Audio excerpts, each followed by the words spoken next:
Good morning, students. In the last class, we had studied the photoelectric effect.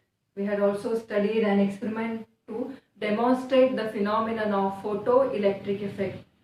Also, we had defined a very important term, that is threshold frequency or cutoff frequency. Today, we shall study a very important point in this chapter, that is experimental observations of photoelectric effect. If you see the question papers, this is a repeatedly asked question. The question is like this: mention the experimental observations of photoelectric effect. So let us revise what we have done last time. So we had seen that in an evacuated glass tube, there are two metal plates. One is emitter, another is the collector.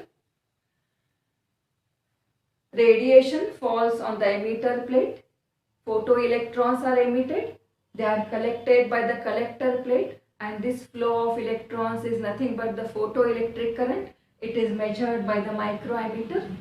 The potential difference between the collector plate and the emitter plate is measured by the voltmeter V. Also, there is a reversing key called as the commutator. So you can make the collector positive with respect to the emitter, or you can also make it negative with respect to the emitter.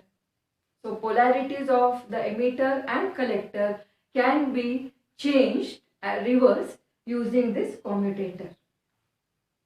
Also, we had defined this important term. We are using it as one of the experimental observations of photoelectric effect. That is the definition of threshold frequency.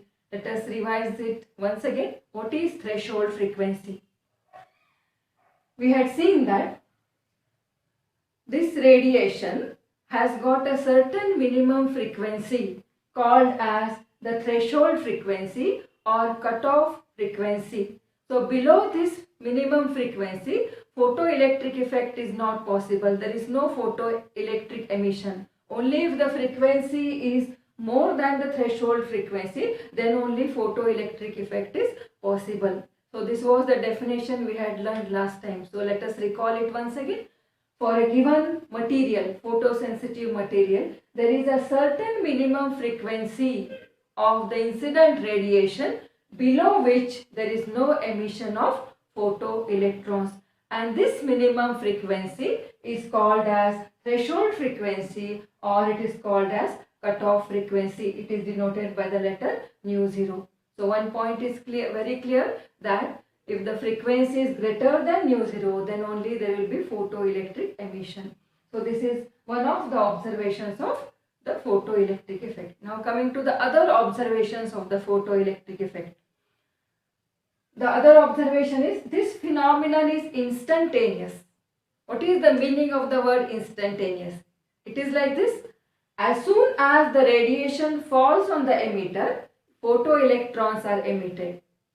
So within 10 raised to minus 9 seconds, minus 9 seconds is a nanosecond. So within a fraction of seconds, the photoelectrons will be emitted. So the time gap between the incidence of radiation and the emission of photoelectrons is just 10 raised to minus 9 seconds. So we can say like this: as soon as radiation falls, photoelectrons are emitted. So this photoelectric effect is instantaneous phenomenon. So this is the other observation of photoelectric effect.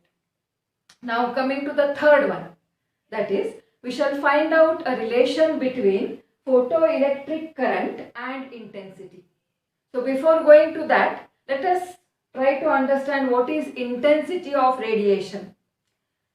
So to explain this, I will give you a very simple example. Suppose in your house you have two light bulbs. One is having the power 0 watt, another is having the power 100 watt.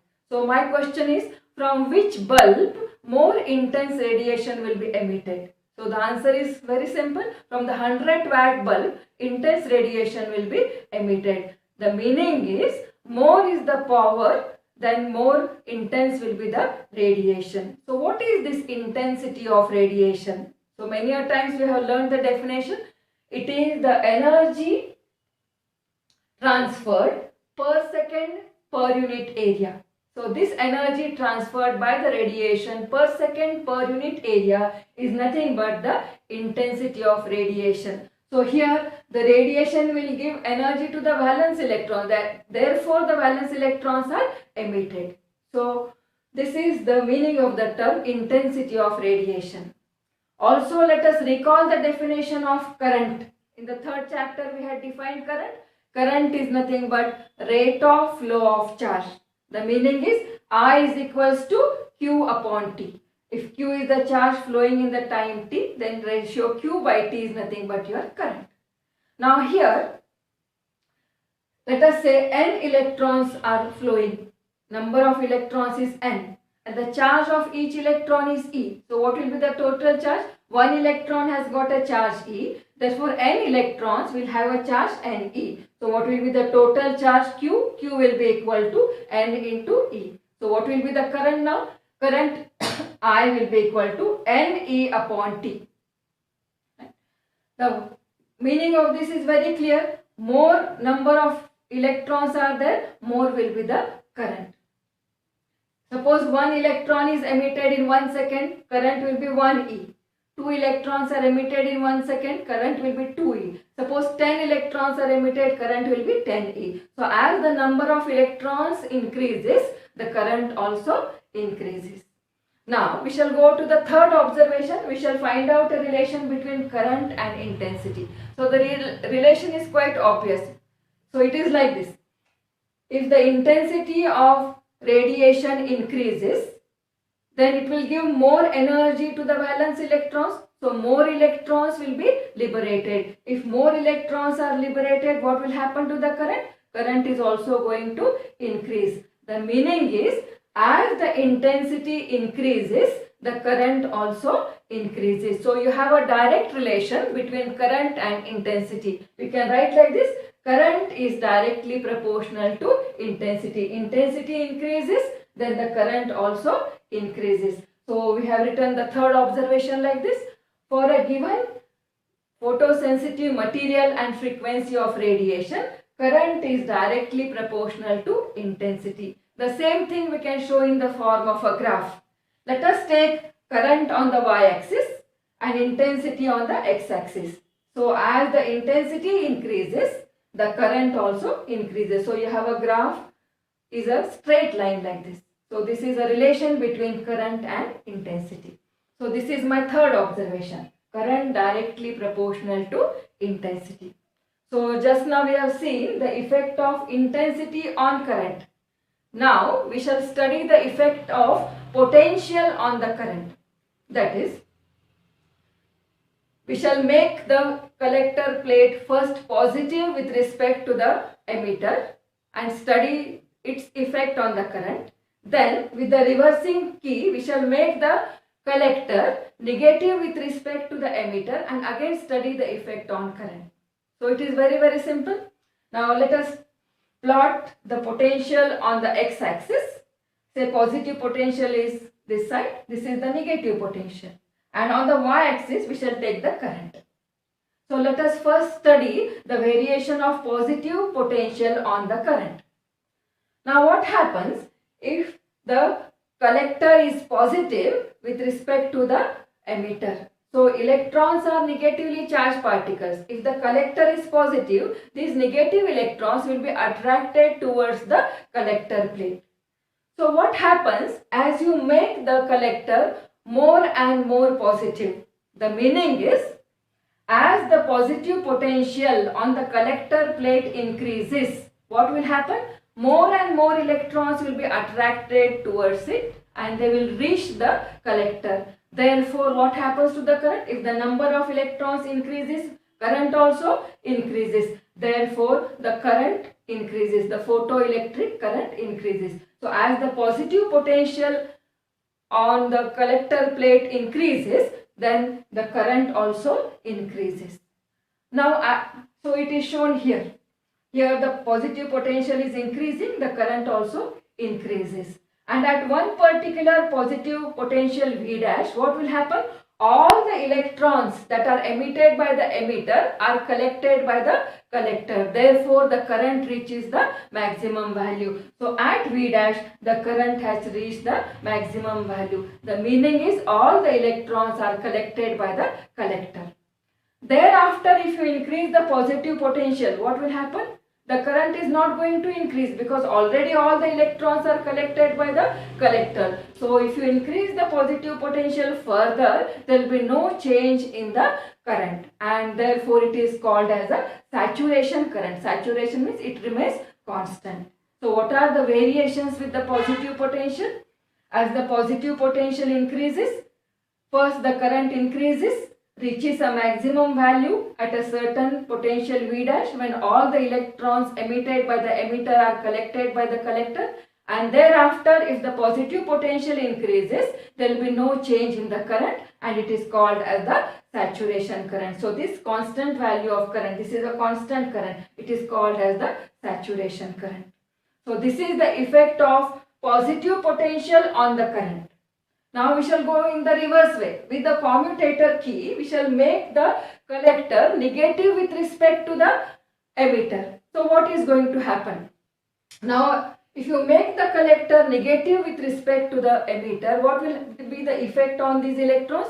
Electrons are negatively charged particles. This potential is also negative. Therefore the electrons will be repelled back. So as you go on increasing the negative potential, what will happen? It is like this. Go on increasing the negative potential. As you go on increasing the negative potential, what will happen? More and more electrons will be repelled back. So if the number of electron decreases, then the current also decreases. So what will happen to the current? The current will decrease.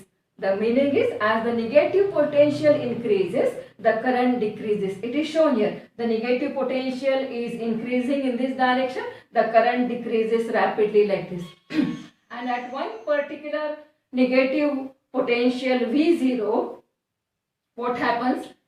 The current becomes equals to 0. So here current has become equals to 0. So when will the current will become 0? That is all the electrons are repelled back.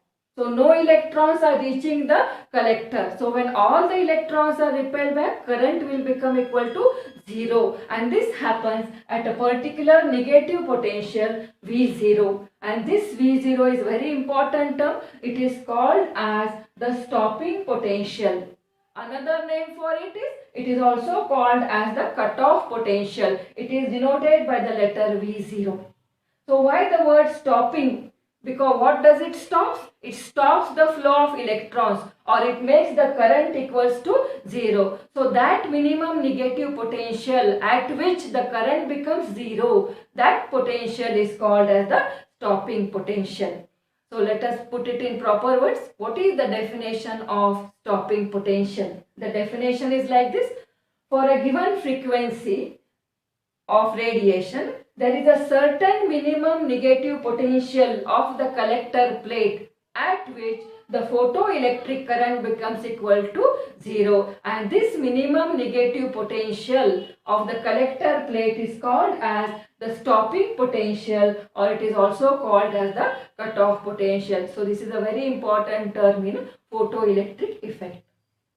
Now the next observation is regarding the intensity. So in the same graph, what we shall do? We shall change the intensity of radiation. Say this is plotted for one particular intensity I1. Let us increase the intensity. Let us take another higher value of intensity I2. So I2 is greater than I1. What happens if you increase the intensity? So from the graph it is very clear that if you increase the intensity, saturation current also increases, because already we have seen current is directly proportional to intensity. So if you increase the intensity, saturation current increases. But what about the stopping potential? There is no change in the stopping potential. So stopping potential does not depend upon the intensity. So that is my next observation. I have written it here. The stopping potential V0 is independent of intensity. So let us summarize the points we have done just now. We are going to add still other observations also. Let us summarize first these important points. So the question is, mention the experimental observations of photoelectric effect. What are the experimental observations? First one. What type of phenomenon it is? It is an instantaneous phenomenon. The meaning is as soon as the radiation falls, photoelectrons are emitted. Within 10 raised to minus 9 seconds, the photoelectrons will be emitted. Second one. Second one is the definition of threshold or cutoff frequency. What is the definition? For a given photosensitive material, there is a certain minimum frequency of incident radiation below which there is no photoelectric effect, and this minimum frequency is called as the threshold frequency or the cutoff frequency. The next one is the relation between current and intensity. So what is the relation? For a given material and frequency of radiation, photoelectric current is directly proportional to intensity. The meaning is as the intensity increases, the current also increases. So if you plot a graph of current against intensity, you get a straight line like this. Then fourth observation is nothing but the definition of the stopping potential. So we have seen that if the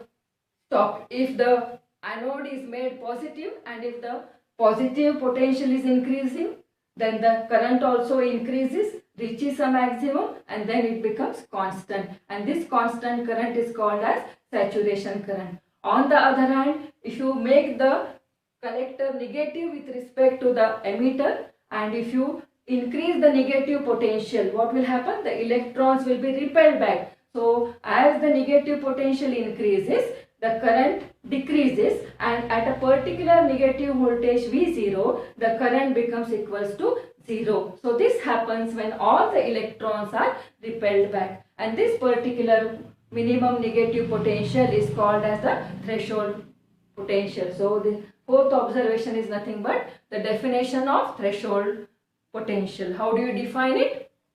For a given frequency, there is a certain minimum negative potential of the collector plate at which the photoelectric current becomes equals to 0, and this potential is called as the stopping potential or cutoff potential. Why the word stopping? Because it stops the flow of electrons, or it makes the current equals to 0. So this is the definition of stopping potential. That is my fourth observation. Then fifth observation, if you increase the intensity, saturation current will increase, but this stopping potential remains constant. So stopping potential does not depend upon intensity. So the fifth observation is the stopping potential is independent of intensity. So these are a few observations of the photoelectric effect. In continuation with the fifth observation of photoelectric effect, that is, just now we had seen that V0 is independent of intensity. Now we shall change the frequency of radiation. Let us consider the same graph of current against the potential. So what happens if you change the frequency of radiation from nu1 to nu2, where nu2 is greater than nu1? You will find that the stopping potential changes from V01 to V02. The meaning is as the frequency increases, the stopping potential also increases. Or in other words, you can write the stopping potential V0 is directly proportional to the frequency. Whereas the saturation current remains the same at both the frequencies. That is, the saturation current is independent of frequency. So that I have written here, saturation current is independent of frequency. So the same relation V0 proportional to frequency I have shown in another graph. I have taken V0 on the y-axis and frequency on the x-axis. The graph is a straight line like this. It starts with the frequency nu0. Nu0 is nothing but your threshold frequency. Below the threshold frequency there is no photoelectric effect. So starting frequency is nu0. So from the graph you find that as you increase the frequency, the stopping potential also increases. So this is the fifth observation of photoelectric effect. So in the exam, If they ask you to mention the experimental results, then one by one you can write down the results. If the question is asked for 5 marks, that is, if they ask you to explain the results of photoelectric emission, then you have to draw all the graphs and explain the results. So this is an important question in your exam. Now let us write down an expression for the stopping potential. So let us go back to the photoelectric effect. We have seen that radiation falls on the emitter and photoelectrons are emitted. Now with what velocities the photoelectrons are emitted? The velocities of the emitted electrons can be in the range 0 to maximum. So if the velocity changes, then the kinetic energy also changes, because kinetic energy is half mv square. If v changes from 0 to maximum value, then the kinetic energy will also change from 0 to its maximum value. Let us denote the maximum value of kinetic energy as Kmax. So the meaning is, when radiation falls on the emitter, the electrons are emitted with kinetic energies from 0 to Kmax. So when you apply a negative potential to the collector plate, you have seen that there is a force of repulsion on these electrons, because electrons are negatively charged and here there is a negative potential. So between the two negative charges you will have a force of repulsion. So the electrons which are moving towards the collector plate, they will experience a force of repulsion. So to move towards the collector plate, the electrons have to do the work against the force of repulsion, and this work is done at the expense of their kinetic energy. So that is what I have written here. The kinetic energy is used to do the work against the repulsive force. So we can write the relation like this: kinetic energy is equals to work done. So what happens at the stopping potential? We have just now seen that at the stopping potential, the photoelectric current is 0. That is, all the electrons are repelled back. Even the electron with maximum kinetic energy does not reach the collector plate. It is repelled back. That is, the stopping potential will stop even the electrons with maximum kinetic energy. So you can write the kinetic energy as Kmax. Kmax will be equal to the work done by the stopping potential.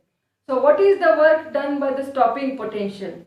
We have seen in the second chapter that work done by a potential V on a charge Q is given by W is equals to QV. So here V is nothing but your stopping potential V0 and the charge Q is nothing but the electronic charge E. So work done by the stopping potential is nothing but EV0, and this work done by the stopping potential is equals to the maximum kinetic energy of the electrons, or you can write Kmax is equals to EV0. What is the meaning of this relation? The stopping potential is a measure of maximum kinetic energy, or the stopping potential is equivalent to maximum kinetic energy of the electrons. So wherever the word stopping potential is there, alternatively you can write stopping potential or maximum kinetic energy. So let us summarize the points we have done just now. We have continued with the fifth observation. We have seen that the stopping potential is directly proportional to frequency, whereas the saturation current does not depend upon the frequency. Then we have written down an expression for stopping potential. We have seen that the stopping potential can stop even the electrons with maximum kinetic energy. So the maximum kinetic energy is equals to work done by the stopping potential, or you can write Kmax is equals to EV0. The meaning is stopping potential is a measure of maximum kinetic energy of the electrons. So this formula is used in solving the problems. So this is all for today's session. Thank you.